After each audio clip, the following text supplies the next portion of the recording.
authentic things you have created disappear and fall into ruin. Everything changes, often in shockingly abrupt ways.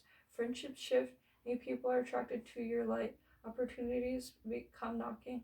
Tower moments can feel jolting and appear shocking to those around you as you make new and empowering decisions.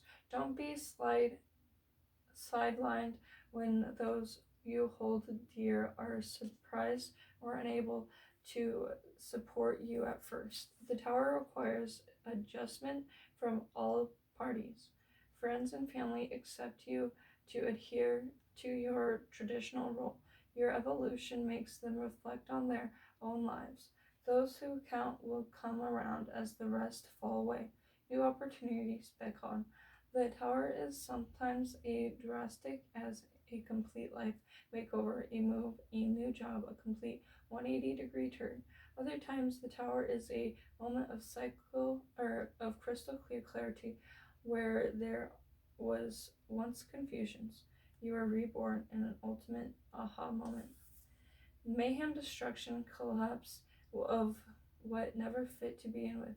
Needed recalibration, shocking events, surprise, aha moment, abrupt clarification, empty space.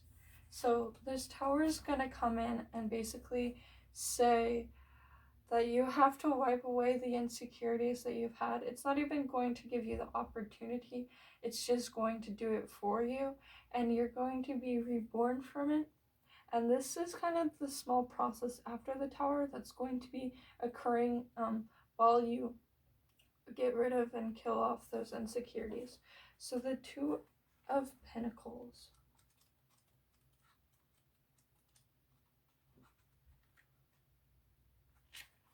I'll save that page.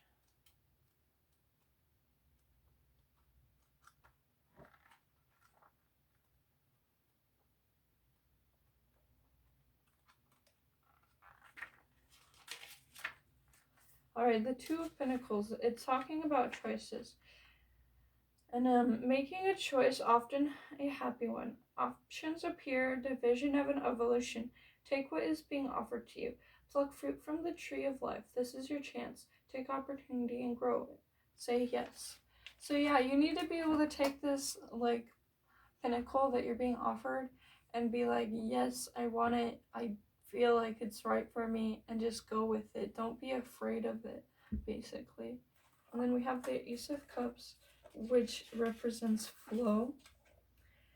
And it says, the emotionally open, truth, health, emotional state, rise and fall without attachment, and open heart receiving gifts, the pleasure of emotional freedom, empathy, love, and outpouring of emotion.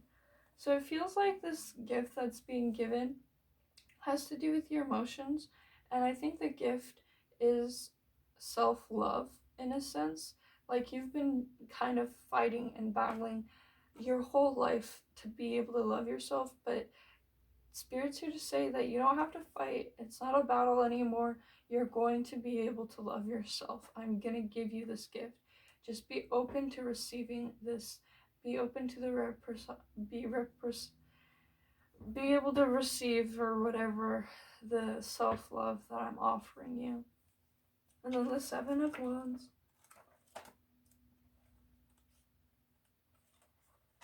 Confront the shadow.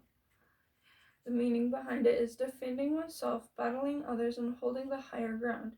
You are your enemies, and challenges, real or imagined, self-created or manifested for distraction.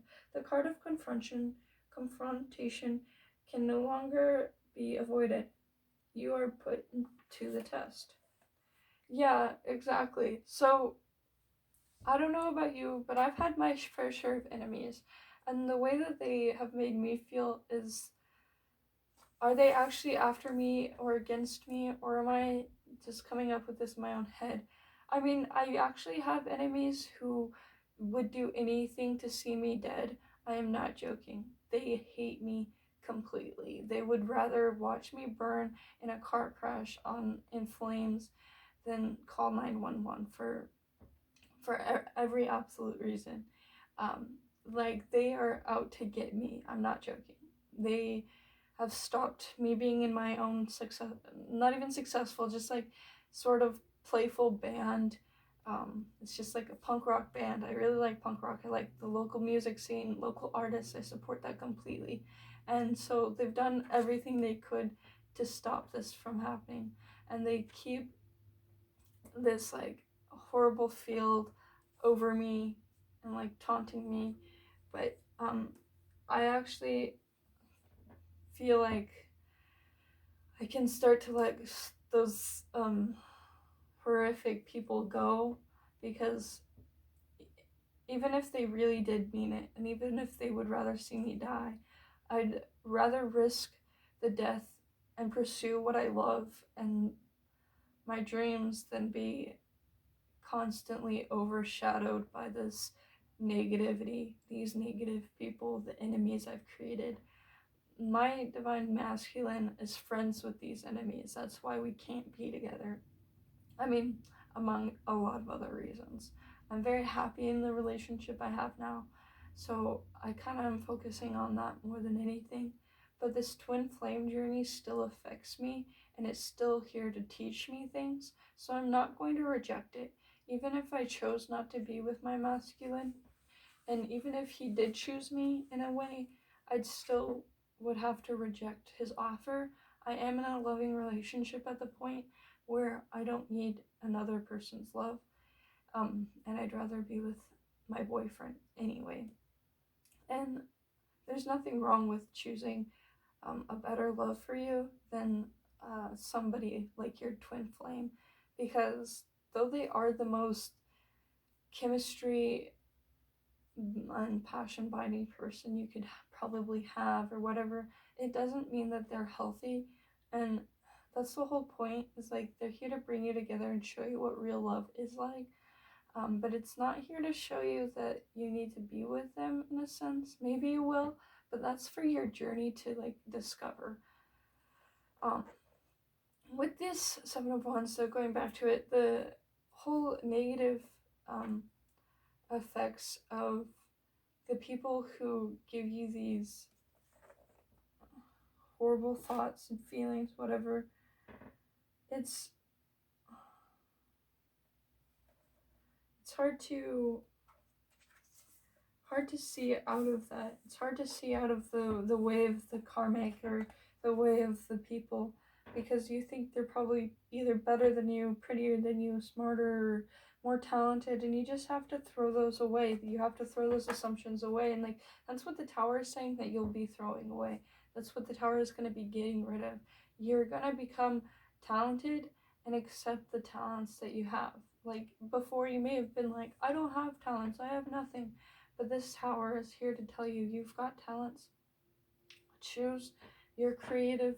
You can choose the creativity you want. Choose the self-love that you deserve. And like see those enemies in your life as different. See them as something that you have control over now, not them having control over you. So we're gonna go to death now.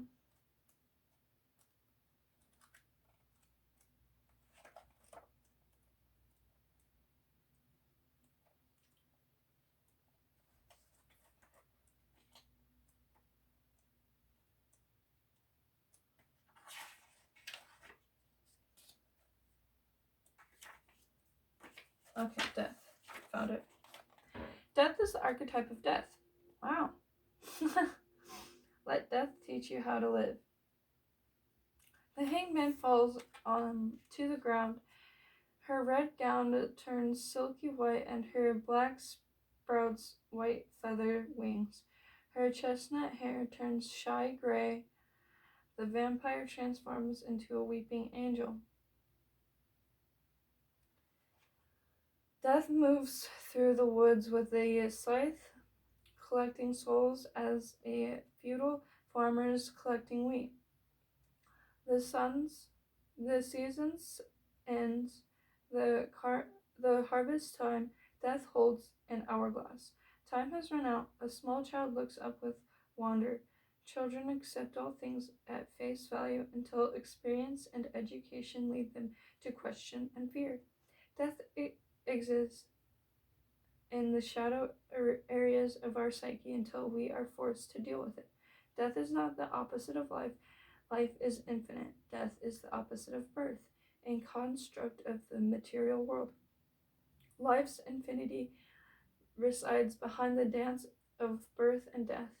Consciousness awakes in the Fool and resolves in complete integration at the world. Death arrives at number 13, the uncanny number of strangeness and occult sacrifices. Death is the energy keeping the material world fresh and new.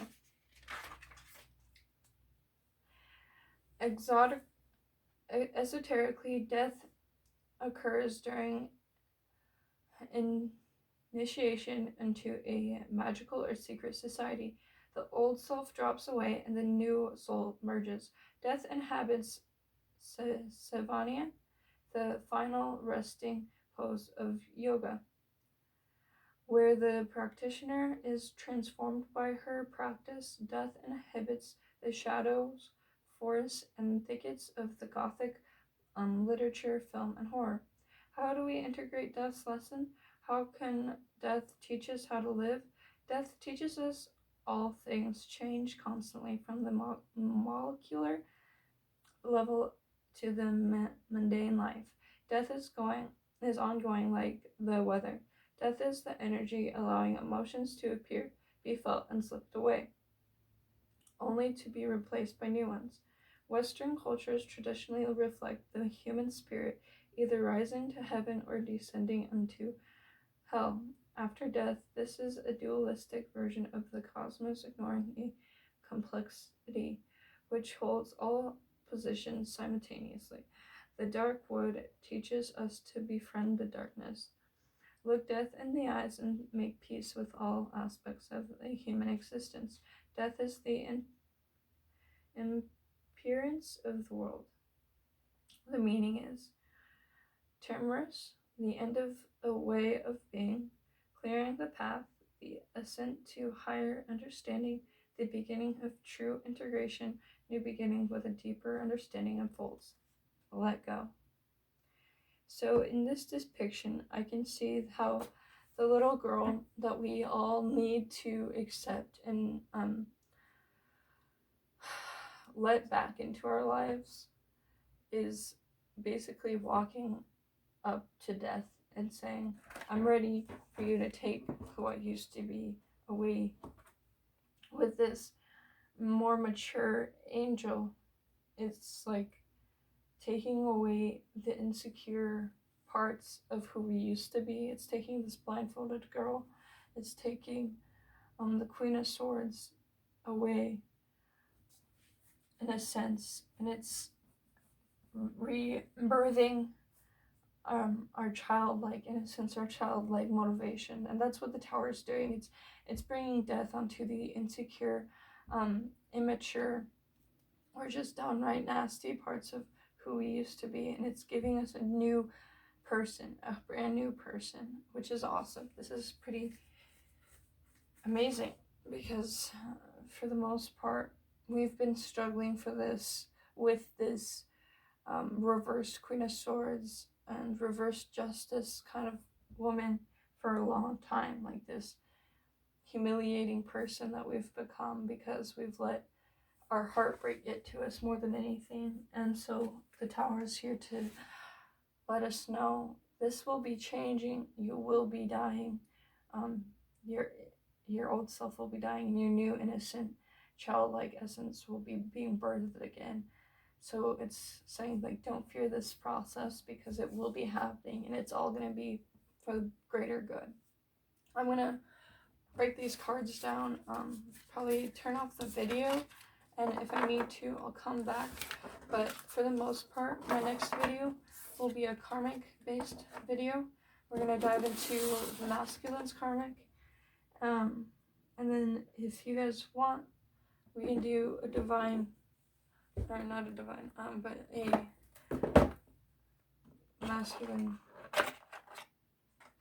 Oh, I forgot some cards in here. Only forgot one, which is the King of Pentacles. Well, if that was important, I guess I wouldn't have forgotten it, huh? Okay. So, yeah, I think this is it for the Divine Feminine for the most part. If I have anything else, I'll come back. But it really is trying to reiterate all the things that we went over. We're focusing on our home and our career and getting our priorities straight, basically. And our priorities are going to be changing, and our priorities are going to be self-love. And that's just hands down the biggest message here. So whether you like it or not, you're going to start loving yourself, and it's going to feel awesome. But probably not at the beginning. You're going to have to let a lot of things go and keep trying and keep working towards who you really are, and let those enemies go, let the fear of them controlling you go, because you deserve better than that. So